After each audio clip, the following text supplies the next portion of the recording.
I heard it before I saw it. A voice, too close, too commanding. I dropped my wrench on the garage floor and froze. My son's voice followed, shaking but sharp. I walked into the house, slow, controlled. 3 shadows occupied my living room, 2 MPs. My old commanding officer in the center, wearing that same sneer he used in the field. My boy stood cornered, fists clenched. "Where are his maps?" the officer barked. His tone wasn't a question, it was a threat. My son didn't back down. He spat at the man's boots. "He's braver than you'll ever be." I stepped into the kitchen light, calm, silent. The MPs were already on the ground. The old man turned, his eyes widening, his mouth twitching. He reached instinctively for a gun that wasn't there. His hand trembled mid-air, empty. I didn't need to speak. The silence was enough. They called me deserter, coward, traitor, words they stitched to my name the moment I chose blood over uniform. I didn't leave the service because I was broken. I left because they would have broken him, my son. But men like my former CO don't forgive decisions like that. He'd rather see me buried than free. And now he stood in my living room, using my son as leverage. Infidelity and betrayal aren't always about lovers. Sometimes it's about trust, the kind you bleed for, the kind you think is unshakable. That man had been my commander, my supposed brother-in-arms. I trusted him with my life in places where the earth itself felt cursed. He used that trust to label me, to twist my son's image of me, to dig into the wombs he helped carve. What he didn't realize was that betrayal cuts both ways. I said nothing that night.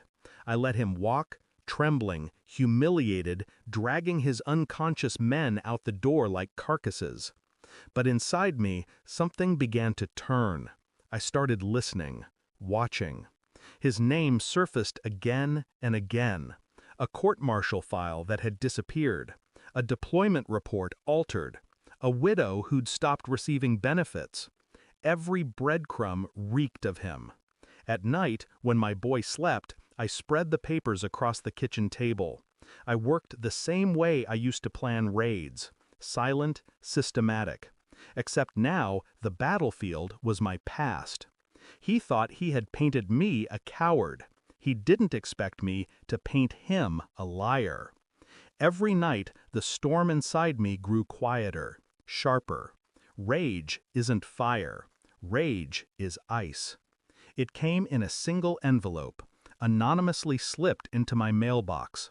DNA results, testimony copies, a financial trail that snaked through shell accounts into his pocket.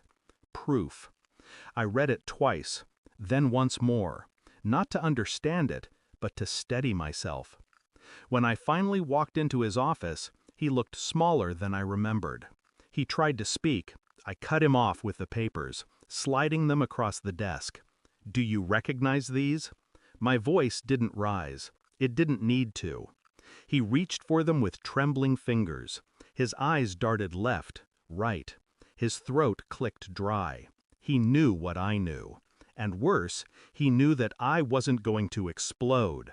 I wasn't going to shout. I was going to leave him with silence. That's the cruelty he never trained me to withstand. I leaned forward, close enough for him to see that my eyes weren't angry anymore. They were clear.